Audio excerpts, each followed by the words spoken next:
नमस्कार, आप देख रहे हैं आज तक। मैं हूं गौरव सावंत। इस वक्त की बड़ी खबर पंजाब से एक जुड़ी खबर है। ये संत रविदास जयंती को देखते हुए पंजाब ने चुनाव आयोग से निवेदन किया था कि चुनाव की तारीख बढ़ा दी जाए और चुनाव आयोग ने यह मांग मान ली है। चुनाव आयोग ने 14 फरवरी को होने वाले पंजाब के चुनाव की तारीख बढ़ाकर अब 20 फरवरी कर दिया है। 16 फरवरी को संत रविदास जयंती है। चुनाव कार्यक्रम की घोषणा के बाद पहले कांग्रेस, फिर भारतीय जनता पार्टी और फिर अन्य दलों ने चुनाव आयोग से यह मांग की थी कि तारीख आगे बढ़ा दी जाए। राजनीतिक दलों का कहना यह था कि संत रविदास जयंती के लिए बड़ी संख्या में लोग वाराणसी जाते हैं, काशी जाते हैं। राज्य में रविदसिया और रामदासी सिखों सहित अनुसूचित जाति लगभग 32% से अधिक उनकी संख्या है और इनको नजर में रखते हुए, क्योंकि ये वापस आएंगे 16 तारीख के आसपास, मेरी सहयोगी कमलजीत कौर संधू हमारे साथ जुड़ रही है ज्यादा जानकारी के साथ। कमल, लगभग सभी राजनीतिक दल, क्या कांग्रेस क्या बीजेपी, सभी राजनीतिक दल एक मत थे कि संत रविदास जयंती के लिए 10 से करीब 16 फरवरी तक जो उनके मानने वाले हैं वो काशी में होंगे, नहीं दे पाएंगे वोट, इसीलिए चुनाव की तारीख टाली जाए।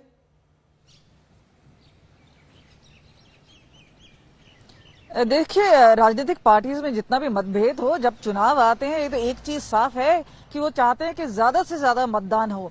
और शायद इसी वजह से हमने देखा है तकरीबन सभी पार्टियां हैं, उन्होंने एक अपील की थी इलेक्शन कमीशन को कि ये जो तारीख है वो बढ़ा दी जाए। और अब ये तारीख 14 फरवरी से अब हो गई है 20 तारीख, यानी तीसरे चरण के चुनाव में, जब उत्तर प्रदेश में तीसरे चरण के चुनाव चल रहे होंगे उस समय पंजाब में भी पोलिंग होगी। लेकिन जहां पे काउंटिंग की बात आती है तो वो तारीख बदली नहीं गई है, वो 10 ही तारीख है, 10 मार्च को काउंटिंग होगा।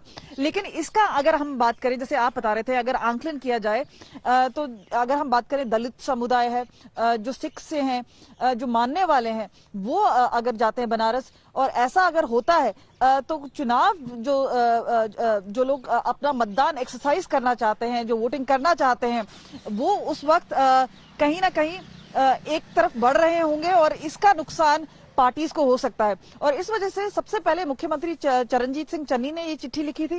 उसके बाद हमने देखा कि बीजेपी है, फिर कैप्टन अमरिंदर की पार्टी पीएलसी है, और लगातार हम देख रहे थे कि इस तरह की बात आ रही है और सब लोग एक मत हैं इसको लेके कि हाँ, ये जो तिथि है वो बढ़ा दी नहीं चाहिए, और ऐसा हो भी गया है। और शायद अब देखना होगा कि फायदा असली किसका होगा, क्योंकि ये एक तरह की अपील भी थी। उन्होंने कहा था कि जितने डेरा वाले हैं, जितने लोग हैं, उन्होंने लिखित में भी अपील की है और कहा है कि वो मतदान नहीं कर पाएंगे और इस वजह से अब ये होगा। लेकिन देखने वाली बात होगी कि इस रेस में भी आगे कौन बढ़ पाया है और कौन दिखाता है। कमल रहिए मेरे साथ, संजय शर्मा हमारे सहयोगी हमारे साथ जुड़ रहे हैं। एक संत रविदास जयंती और दूसरा कोरोना का जो खतरा भी लगातार बढ़ रहा है। एक हफ्ता जो टल रही है चुनाव की तारीखें, चुनाव आयोग इसे किस तरह से देख रहा है? चुनाव आयोग को तो साफ साफ कहना था कोरोना को तो कंट्रोल किया जा सकता है, लेकिन गुरु रविदास जयंती को लेकर जिस तरह की तथ्य दिए जा रहे थे सभी राजनीतिक पार्टियों की तरफ से, उसे देखते हुए निर्वाचन आयोग ने फैसला लिया कि एक हफ्ता मतदान टाल दिए जाएं। और यही वजह है कि 16 फरवरी को गुरु रविदास जयंती होने से ये कहा गया कि बड़ी तादाद में पंजाब से गुरु रविदास के फॉलोवर सिख काशी जाते हैं और वहां उनकी जन्मस्थली पर वो श्रद्धा सुमन अर्पित करते हैं, और इसके साथ ही वहां पर उनका जाना एक रिचुअल है। 32% से ज्यादा आबादी ऐसे लोगों की है, वोटर्स में से 32% दलित समुदाय से संपर्क रखते हैं और वो लोग गुरु रविदास जी के फॉलोअर हैं। तो ऐसे में अगर 20% लोग भी अगर तीर्थ यात्रा पे चले जाते हैं तो चुनाव पर बहुत असर पड़ेगा। और यही वजह है कि निर्वाचन आयोग ने यह फैसला किया। पहले तो मीटिंग में यह तय होता रहा कि 20 को किया जाए या 23 को, लेकिन फिर यह तय किया कि जो सुरक्षा बलों की मूवमेंट है उसे देखते हुए 20 फरवरी मुफीद रहेगी और इसी को तय किया जाए। लिहाजा संजय, फिलहाल इस जानकारी के लिए बहुत बहुत धन्यवाद। पंजाब में चुनावी तारीख पर ही घमासान नहीं था, टिकटों को लेकर भी संग्राम तेज है। कांग्रेस की पहली लिस्ट आई, लेकिन मुख्यमंत्री चरणजीत सिंह चन्नी के भाई को टिकट नहीं मिला। फिर क्या हुआ, देखिए यह रिपोर्ट। सर, बड़ी बात यह है कि आप इंडिपेंडेंट आप लड़ रहे हैं, कांग्रेस से आपको टिकट नहीं मिली है, इसकी क्या वजह है? इसकी वजह जो आज तक यहाँ का सिनेरियो रहा है, आज तक से मैं बात कर रहा हूँ, आज तक का सिनेरियो बता रहा हूँ। यहाँ का सिनेरियो ये रहा है कि इस कॉन्स्टिट्यूंसी में कोई भी एमएलए बनता है वो लोगों को ब्लैकमेल करके, इमोशनल करके वोट लेके जाता है। अभी मैं यही काम करूँगा, कोई परिवार वाली कोई बात नहीं है, कोई एक दूसरे से कोई मनमुटाव नहीं है। जो मैंने करना है, जो मेरी ड्यूटी है मैं कर रहा हूँ, जो भाई की ड्यूटी है वही ड्यूटी। पर देखिए, ऐसी बात है कि मुख्यमंत्री आपके भाई, एक पावर सेंटर नवजोत सिंह सिद्धू में भी है, लेकिन ऐसा कहा जा रहा है कि चन्नी साहब अपने भाई को भी टिकट नहीं दिला पाए। यस, हुआ है। चन्नी साहब ने कोशिश की, लेकिन कुछ लीडर्स ने हाई कमांड को मिस इन्फॉर्मेशन दी, मिस इन्फॉर्म किया, मिस गाइड किया, उनको मिस गाइड करके ये गलत टिकट दवाई। सारे जो यहाँ के सर्वे थे वो मेरी फेवर में थे। मेरी फेवर की बात छोड़ो, ये सर्वे था कि ये बंदा दूसरा नहीं जीतेगा, यहाँ से कोई और पार्टी जीतेगी। लेकिन फिर भी इन लोगों ने, जिन्होंने किया काम, ये लोगों ने हमारे कॉन्स्टिट्यूंसी के लोगों के साथ धोखा किया है, बेइंसाफी की है। ये जस्टिस चाहते, वी वांट जस्टिस नाउ। अगर हम बात करें, ऐसी क्या मजबूरी हुई कि आपको टिकट नहीं मिल पाई? एक आप बोल रहे हैं पॉलिटिक्स हुई, दूसरी आप बोल रहे हैं कि डिजर्विंग है। गुरप्रीत सिंह जीपी जिनका नाम चल रहा है, वो डिजर्विंग नहीं थे, इसके बावजूद उनको टिकट मिला, आपको नहीं मिला। तो नवजोत सिंह सिद्धू का क्या रोल है? नवजोत सिंह सिद्धू ने पहले ये अनाउंस किया, ही इज प्रेसिडेंट, और अनाउंस कर सकता है कि मेरा कैंडिडेट ये है, लेकिन उसको प्रोसीजर फॉलो करना होगा। जो प्रोसीजर उसने फॉलो नहीं किया, पहले ही डिक्लेयर कर दिया। यहाँ के लोगों को उसने कंफ्यूजन में डाला कि ये कैंडिडेट होगा। फिर उसने यहाँ के कुछ एमएलएज हैं, उन्होंने मिसगाइड किया है वहाँ जाके कि नहीं जी, चन्नी का भाई नहीं जीत पाएगा, चन्नी को भाई को टिकट मत दे देना, ऐसे ना हो जाए, ऐसे ना हो जाए। ये काम करके उन्होंने गलत बात करके ये लोगों के साथ धोखा किया, मेरे साथ धोखा किया। भाई समझ रहा है इस बात को, वो शायद ट्राई भी कर रहा होगा मेरे लिए, लेकिन उसकी नहीं चली। कोई बात नहीं, मुझे कोई वो नहीं है कि क्यों नहीं चली, उसकी चलनी चाहिए, नहीं चलनी चाहिए थी या चलनी चाहिए थी, मैं ये बात नहीं कर रहा। मैं ये कह रहा हूँ कि इस कॉन्स्टिट्यूंसी के लोगों के साथ धोखा नहीं होना चाहिए। जो लोग चाहते हैं उनको टिकट दो, बस यही मेरी डिमांड है। और आइए हम आपको लिए चलते हैं उत्तराखंड। बात करते हैं उत्तराखंड में चुनावी उठापटक की।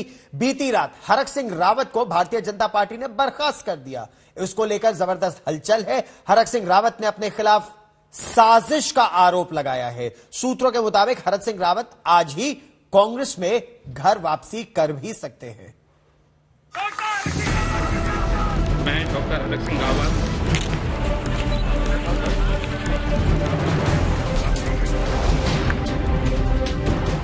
पार्टी से निकाले जाने के बाद हरक सिंह रावत के बागी तेवर अब खुलकर सामने आ गए हैं। हरक सिंह रावत ने कहा है कि उन्होंने अमित शाह से वादा किया था कि वो पार्टी नहीं छोड़ेंगे, लेकिन अब उन्हें पार्टी नहीं निकाल दिया तो इसमें बाबा केदारनाथ की जरूर कोई मर्जी है। अब मैं पिछले 5 सालों से जिस तरह एक तरह से घुटन भरी जिंदगी जी रहा था, मैंने अपने राजनीतिक जीवन में इतनी घुटन भरी जिंदगी कभी नहीं जी। लेकिन मैं जिस तरह घुटन भरी जिंदगी जी रहा था, लेकिन आज मुझे खुशी है कि मैं एक अच्छा काम उत्तराखंड के लिए कर पाऊंगा, और शायद ईश्वर ने, केदार बाबा ने, सिद्धवली बाबा ने मेरे माध्यम से कोई अच्छा लिखा रहा होगा। माध्यम मुझे बनना था। हरक सिंह रावत का आरोप है कि उनके खिलाफ सोशल मीडिया पर गलत खबर चलवाई गई कि वो चुनाव नहीं लड़ना चाहते हैं।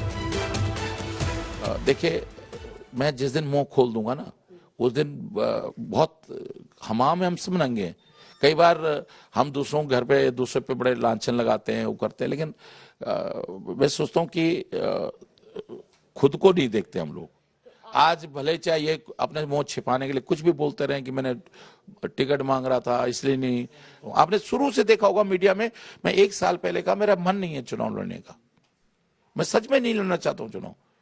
अब वो मैंने ये कहा कि भाई जब हम पार्टी में रहते हैं तो कई बार पार्टी के आदेश का पालन करना होता है। मैं नहीं लड़ना चाहता हूं चुनाव, लेकिन पार्टी लड़ाएगी तो मजबूरी में लड़ूंगा। हरिद्वार में मेडिकल कॉलेज खोले जाने की मांग को लेकर हरक सिंह रावत हाल ही में मंत्रिमंडल से इस्तीफे की धमकी दी थी। बीजेपी सूत्रों के मुताबिक रावत अपनी बहू के लिए लैंसडाउन से टिकट चाहते थे और कोटद्वार की अपनी सीट भी बदलना चाहते थे। रविवार देर रात ताबड़तोड़ फैसले हुए। मुख्यमंत्री पुष्कर सिंह धामी ने उन्हें मंत्री पद से मुक्त किया और पार्टी ने उन्हें 6 साल के लिए बर्खास्त कर दिया। पुष्कर सिंह धामी ने कहा कि रावत का राजनीति में लंबा अनुभव है, वो अपना फैसला खुद करेंगे। उसमें कई बार जब वो बातें करते थे तो हम लोग असहज भी होते थे, लेकिन फिर भी चूंकि हमारी पार्टी, हमारा परिवार बड़ा परिवार है, हमने कोशिश करी हमेशा उनको लेकर चलें। लेकिन यहाँ पर चूंकि स्थितियाँ ऐसी हो गई कि वो अपने समेत अपने परिवार के लिए और अन्य लोगों के लिए पार्टी पर दबाव कर रहे थे, तो इसलिए पार्टी ने निर्णय लिया। उनका लंबा अनुभव है और वो स्वयं तय करेंगे अपने बारे में। बीजेपी से निकाले जाने के बाद हरक सिंह रावत अब कांग्रेस की तरफ मुखातिब हैं। सूत्रों के मुताबिक हरक सिंह रावत के साथ 2 से 3 और विधायक कांग्रेस में शामिल हो सकते हैं। रावत का कहना है कि उत्तराखंड के लोगों ने मन बना लिया है कि इस बार राज्य में कांग्रेस की सरकार लानी है। आज भारतीय जनता पार्टी का मैं नेतृत्व का बहुत धन्यवाद दे रहा हूं कि उन्होंने मुझे निष्कासित किया। मुझे एक शायद उनके इस निर्णय से उत्तराखंड का भला होने वाला है, उत्तराखंड के लोगों को कुछ अच्छा होने वाला है। प्रदेश में पहले ही भी आ रही थी, लेकिन अब पूरे प्रचंड बहुमत से आएगी कि जिससे कि भारतीय जनता पार्टी को तोड़फोड़ करने का, जिस तरह 2016 में हमारे माध्यम से तोड़फोड़ की, इस तरह तोड़फोड़ करने का मौका भारतीय जनता पार्टी को नहीं मिलेगा। उत्तराखंड में 14 फरवरी को चुनाव है। हरक सिंह रावत के आने के बाद कांग्रेस में टिकटों की लड़ाई का नया मोर्चा खुल सकता है। दिल्ली से सुप्रिया भारद्वाज के साथ दिलीप सिंह राठौड़, ब्यूरो रिपोर्ट, आज तक। और इस पूरे मामले पर आज तक ने उत्तराखंड विधानसभा में नेता विपक्ष रहे प्रीतम सिंह से भी बात की। कांग्रेस नेता प्रीतम सिंह के मुताबिक हरक सिंह रावत की कांग्रेस में वापसी पर फैसला राष्ट्रीय नेतृत्व कांग्रेस पार्टी का वो लेगा। हरक सिंह रावत देर रात जो गतिविधि हुई उसके बाद वो काफी ज्यादा उखड़े हुए नजर आ रहे हैं और कहीं ना कहीं ये भी दबी जबान में कह रहे हैं कि अगला जो पड़ाव उनका होगा वो कांग्रेस पार्टी होगा। कैसे देखते हैं इसे आप?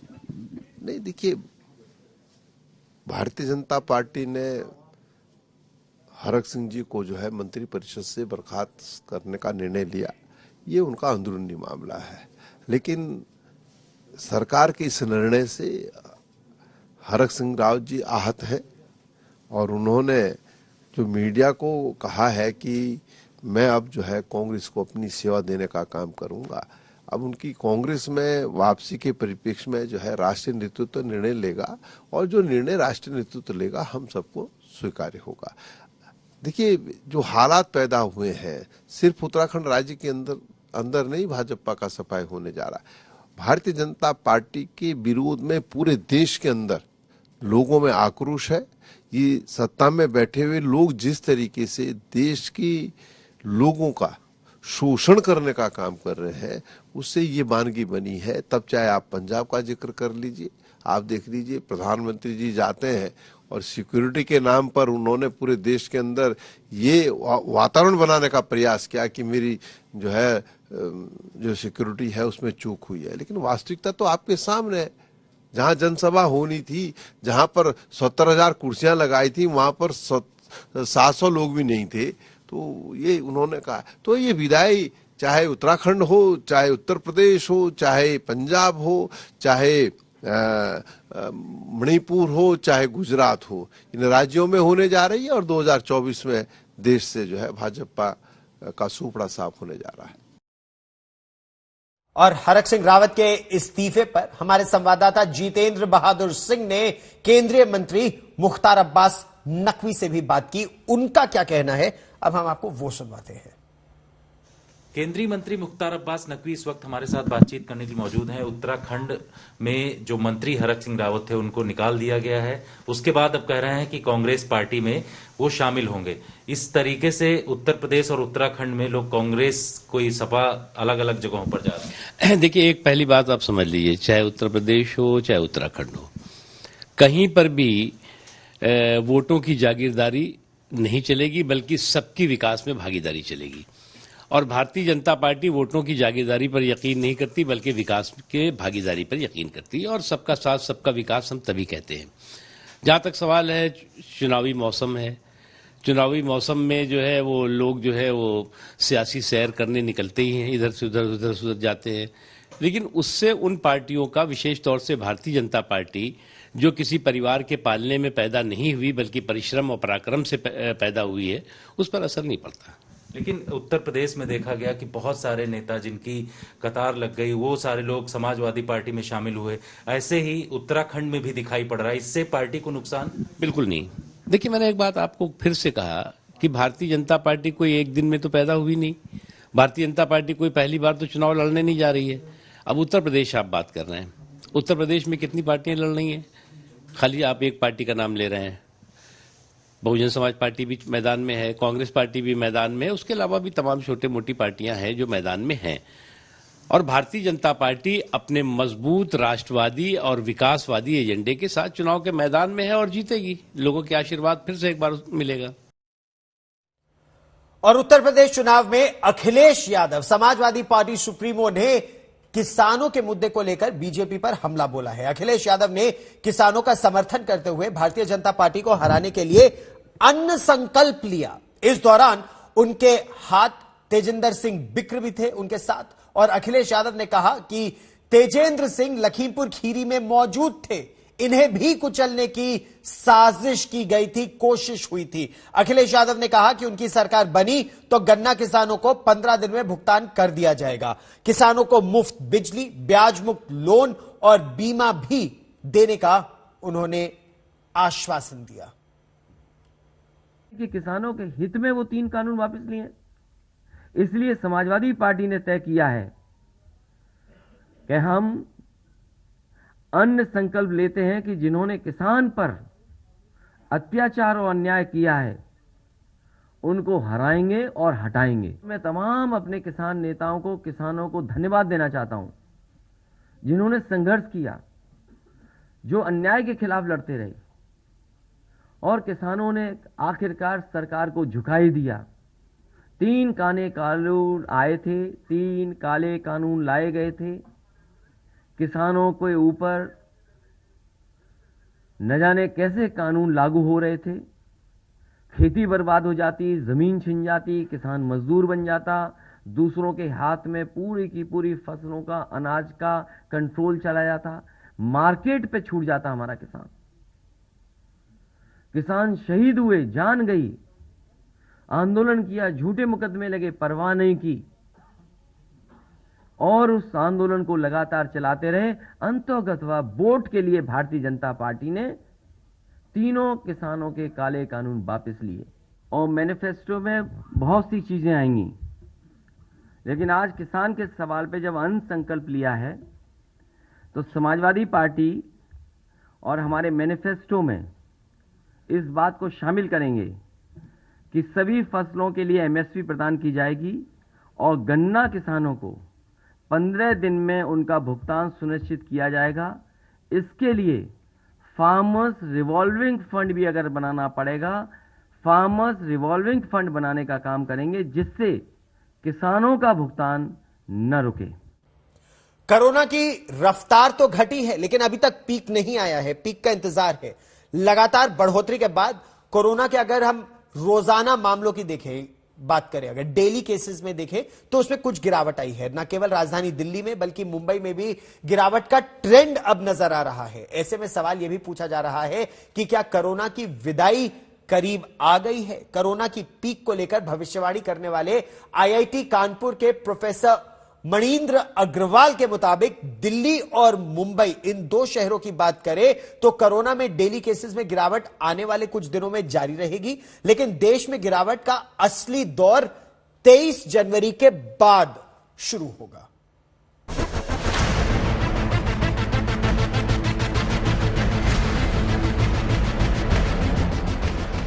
इंसानी जिंदगी पर खौफ का नाम बन चुका कोरोना आखिरकार सुस्त पड़ने लगा है। हालांकि इस बहरूपीय वायरस को लेकर कुछ भी कहना जल्दबाजी लगता है, लेकिन आंकड़े तस्दीक करने लगे हैं कि कोविड संक्रमण की रफ्तार धीमी हुई है। पहले जरा आज के कोविड केस के आंकड़ों पर गौर कीजिए। पिछले 24 घंटे में कोरोना के 2,58,089 नए मरीज आए हैं। कोविड से 385 लोगों की मौत हुई। एक्टिव केस की संख्या 16,56,341 पहुंच चुकी है।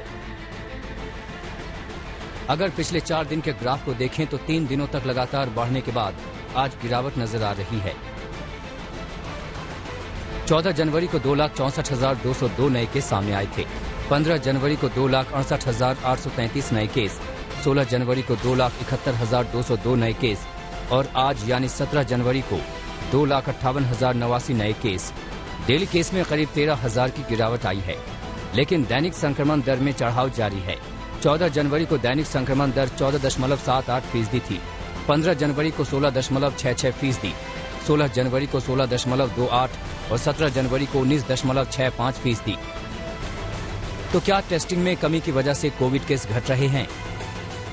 तो टेस्ट कम होने से कभी भी नंबर कम नहीं आते। जितने भी जिसको भी हल्का सा भी सिम्टम है, हल्की सी भी दिक्कत है या कोई भी हाई रिस्क कॉन्टैक्ट है, सब टेस्ट कराते हैं। और ये ऐसा देखने में भी आया कि डिस्ट्रिक्ट के अंदर जहाँ पर थोड़े टेस्ट कम हुए थे तो पॉजिटिविटी डबल हो गई। नंबर ऑफ केसेस कभी छूटते नहीं है और जो ICMR की गाइडलाइन है, जितने टेस्ट उन्होंने रिकमेंड किए हैं पॉपुलेशन के हिसाब से, उससे अभी भी हमारे 3 गुने टेस्ट हो रहे हैं। तो उससे हम 3 गुना टेस्ट कर रहे हैं। टेस्ट का ऐसा इशू नहीं है, कोई भी किसी को भी मना नहीं किया जाता है जो भी टेस्ट कराना चाहिए। कोविड केस में गिरावट का दौर कोरोना के शिकार 2 प्रमुख महानगरों में भी नजर आ रहा है। दिल्ली में 13 जनवरी को 28,867 नए संक्रमित पाए गए थे। 14 जनवरी को नए केस घटकर 24,383 पर आ गए। 15 जनवरी को इसमें और गिरावट आई, 20,718 नए केस आए और 16 जनवरी यानी कल नए केस की संख्या 20,000 से नीचे आ गई। कल दिल्ली में कोविड के 18,286 नए केस आए। इसमें आज और गिरावट आने का अनुमान है, क्योंकि कल थोड़ा संडे भी था। वैसे आज काफी कम है, मतलब लगातार तो ट्रेंड तो अब स्टार्ट सेट हो गया। जैसे बढ़ रहा था तो बढ़ने का ट्रेंड था, अब घटने का ट्रेंड आया तो कम ही आएंगे। तो आज 18,000 है तो मुझे लगता है 4-5,000 कम आने चाहिए, 4,000 तो कम आने चाहिए कम से। लेकिन दिल्ली में केस घटने के साथ साथ इसकी टेस्टिंग में भी कमी नजर आ रही है। 13 जनवरी को 98,832 लोगों ने कोविड टेस्ट कराया था। 14 जनवरी को 79,578 लोगों ने टेस्ट कराए। 15 जनवरी को कोविड टेस्टिंग घटकर 67,624 पर आ गई। 16 जनवरी को 65,621 लोगों ने टेस्ट कराया, यानी कोविड टेस्टिंग लगातार कम हो रही है। क्या दिल्ली में कोरोना के मामलों में गिरावट कम कोरोना टेस्ट का होना है? आंकड़ों से समझें तो 15 जनवरी को दिल्ली में 67,000 से ज्यादा कोरोना टेस्ट हुए और संक्रमण दर 30% से ज्यादा दर्ज हुई। वहीं 16 जनवरी को दिल्ली में 65,000 से ज्यादा कोरोना टेस्ट हुए और संक्रमण दर 27% से ज्यादा दर्ज हुई। यानी कि इस 24 घंटे के फासले के दौरान दिल्ली में 2,000 टेस्ट कम हुए और संक्रमण दर में 3% की गिरावट देखने के लिए मिली। अब दिल्ली के स्वास्थ्य मंत्री कह रहे हैं कि अगले 1 हफ्ते तक कोरोना के इन गिरते हुए मामलों का आकलन किया जाएगा। याद कीजिए, पिछली बार कोरोना संक्रमण से लड़ने के लिए दिल्ली में 3T पर काम हुआ था, टेस्टिंग, ट्रेसिंग और ट्रीटमेंट। पहला T है टेस्टिंग। अगर आप टेस्टिंग ही नहीं करेंगे, आपको पता ही नहीं चलेगा कि कहां कहां किस किस घर में कोरोना फैला हुआ है। दूसरी बिंदु है ट्रेसिंग। हमने पता कर लिया कि ये आदमी कोरोना पॉजिटिव है। अब ये व्यक्ति किस किस से मिला, 14 दिन में किस किस से मिला, उनको सबको आइडेंटिफाई करते हैं और उन सब लोगों को सेल्फ क्वारंटाइन में डाल दिया जाता है। हमारा तीसरा T है ट्रीटमेंट। यानी वायरस की मारक क्षमता को देखते हुए अब रणनीति बदल गई है। अगर मुंबई की बात करें तो 13 जनवरी को 13,702 नए कोरोना संक्रमित मरीज पाए गए थे। इस दिन मुंबई में 63,031 कोविड टेस्ट हुए थे। फिर 14 जनवरी को 11,317 नए संक्रमित मिले, लेकिन उस दिन 54,924 लोगों के ही कोविड टेस्ट हुए, यानी 13 जनवरी से भी कम। उसी तर्ज पर 15 जनवरी को 10,661 नए मामले मिले, यानी 14 तारीख से भी कम मरीज। तो इस दिन 54,558 लोगों ने टेस्ट कराया था, यानी टेस्ट कम हुए तो संक्रमित कम मिले। लेकिन ये 16 जनवरी को टेस्टिंग बढ़ने के बावजूद मरीज घटे। रविवार को 57,534 टेस्ट हुए और 7,985 मरीज ही आए। हफ्ते के आंकड़े अगर देखे जाएं तो हर दिन 20,000 से ज्यादा केसेस आ रहे थे, जबकि टेस्टिंग इतनी ही की जा रही थी। अब इसी टेस्टिंग पर 7,000 तक केसेस आ रहे हैं, 7,500 तक केसेस आ रहे हैं। तो ये जताया जा रहा है कि तीसरी लहर का जो बढ़ाव देखा जा रहा था वो कहीं ना कहीं कम हो रहा है। अभी भी शंका इस बात पर जताई जा रही है कि कोविड सेल्फ टेस्ट किट से जो लोग घर पर टेस्ट कर रहे हैं उसके सही आंकड़े बीएमसी के पास और सरकार के पास नहीं है। पर जो RT-PCR टेस्ट किए जा रहे हैं उसके आंकड़े देखे जाएं तो तीसरी लहर का जो बढ़ाव था उसे कहीं ना कहीं कम होते हुए देखा जा रहा है। दरअसल टेस्टिंग में कमी आईसीएमआर की गाइडलाइंस भी है। आईसीएमआर की गाइडलाइंस के मुताबिक कोरोना संक्रमित के संपर्क में आने मात्र से टेस्ट की जरूरत नहीं, लक्षण हों तभी टेस्ट कराएं। बहरहाल कोरोना केस के मौजूदा ट्रेंड को देखते हुए कोरोना की पीक का अनुमान भी बदल गया है। डेली केस के आधार पर पीक का अनुमान लगाने वाले कानपुर आईआईटी के प्रोफेसर मणिंद्र अग्रवाल ने कल नया अनुमान जारी किया है। इसके मुताबिक भारत में 23 जनवरी को पीक आ सकता है, लेकिन पीक में कोरोना के डेली केस 4 लाख से कम होंगे। पहले ये अनुमान जताया जा रहा था कि पीक में डेली केस का आंकड़ा 7 लाख पार कर जाएगा। दिल्ली के बारे में मणिंद्र अग्रवाल का कहना है कि पीक गुजर गया। महाराष्ट्र में ये पीक 19 जनवरी को आने का अनुमान है। मुंबई से ये पीक गुजर चुका है। दिल्ली और मुंबई का ग्राफ देखिए। पीक में जितने केस का अनुमान किया गया था उससे काफी कम पर ही कोरोना की कमर झुकने लगी। यानी ये बड़ी राहत की बात है। जितना नुकसान का डर था उससे हम बच गए। मुंबई से दिव्येश सिंह के साथ मिलन शर्मा और पंकज जैन, दिल्ली आज तक।